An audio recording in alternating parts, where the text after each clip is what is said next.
A lot more liquid, probably, than Barney Frank and the U.S. government. You know, they keep spending our money. They call it the U.S. Treasury, but it's actually our money. And, you know, we can't continue to have the Federal Reserve print money. If you and I were doing it, we'd be in jail. They call that counterfeiting. The current model, folks, is unsustainable. And we can't continue to tread water like we've been doing for the last 70 years. You know, Franklin Delano Roosevelt gave us the New Deal. Harry Truman gave us the Fair Deal. By the way, these people are all Democrats. Lyndon Johnson gave us the Great Society. And the current president, Barack Obama, is giving us a raw deal. Folks, who's going to help me take back our country? What's the toughest thing about running against an institution like Barney Frank? I mean, he is, and we've seen a lot of this, people will vote and vote again for people without even knowing that the person in office is working against their views, killing them. And they don't know this because they become institutions, as I say, in their district. What's the toughest part of gaining a foothold? Well, the toughest part is, you know, I believe in retail politics. I've always worked at the grassroots level. But it is very frustrating, Jay, as you pointed out. You know, this guy has been in office going on 30 years. And I think people are finally beginning to realize that Barney Frank has possibly done more damage to this great country of ours than the rest of the Congress put together. And by the way, the Dodd-Frank bill, you'll look back a couple of days to our conversation about Scott Brown's vote on the financial overhaul, the government regulations controlling the entire financial structure of this country. Bad idea, as far as I'm concerned. Always bad when the government's involved and given more power. Scott Brown's vote made it possible for that argument and hence the vote to take place. There was a procedural vote this morning, and the bottom line is, I don't know, what, an hour ago or so, the Dodd-Frank bill did pass the United States Senate, and it's on its way to becoming law. I don't think it's a good thing. What do you think? I agree with you, Jay.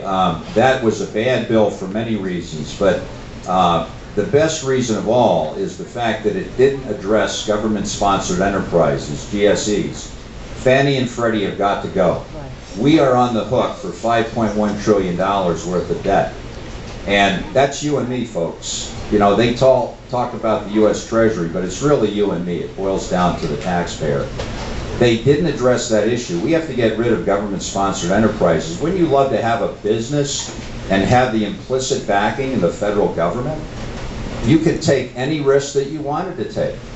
And there would be no piper to pay because the government would step in and pick up all the pieces, and that's what's happening here. It's un-American. Pardon me, and it's really our children and grandchildren. And you know, one hears that, and it's very difficult to take seriously because it just sounds like another political maxim. But I thought one of the great enlightening campaign moments, there was a recent election, as you know, in the UK, and the Tories, the good guys, ran an ad against Labour, against the left-wing government, and it had a picture of a newborn baby, and it said, he's got his mom's eyes, his father's mouth, and Labour's 120,000 pound debt. I mean, a baby is now born, I think, in this country now owing more than $100,000, which in real terms has to be paid back via taxes and lifestyle and, you know, how they live. It's a terrible thing. Government has gotten too big, too powerful, and too intrusive in our lives, and the disgrace of a legacy that we're leaving to our children has to be fixed. We've got to fix America first. We've got to get our financial house in order. One of the ways in which we can do that is to get rid of Barney Frank. I believe in less government. I'd like to downsize it by 50% over the next 10 years. I believe in getting rid of the corporate tax. You want to stimulate the economy?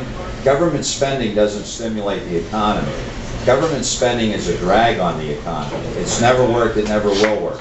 Even John F. Kennedy, a Democrat, understood that. He's a tax cutter. Yeah. That's right. And that's what stimulates the economy. Putting people to work, giving tax breaks to small businesses, they're the engine that drives this economy. We need to suspend the capital gains tax for the next 2 years at least. We need to get rid of a tax system that and Jay talks about this all the time. We have a tax system that penalizes success and failure. We need to go back to an American-style tax system where everybody pays their fair share. We need a flat tax or a fair tax, and I'm committed to a permanent tax rate. In other words, they can't raise it. Let's say, how about we have a Proposition 1/2 for the federal government, where they can't raise our taxes by more than 0.5% a year, and before they get to do it, the people get to vote on it. What do you say, folks? Earl Shawley, thank you very much for visiting us. Earl Shawley is... Very much. Can I give out the website, Joe? Absolutely, please do. ShawleyForCongress.us. Please check us out. We have a Shawley's Battalion. I just want to say Scott Brown better start doing the right thing. If he doesn't vote against this nominee for the Supreme Court, Elena Kagan, I'll tell you what, he's going to take some real hits. And get on the trolley with Shawley and end Barney's folly. Please help us in the fall. Thank you. Earl Shawley, thank you very much.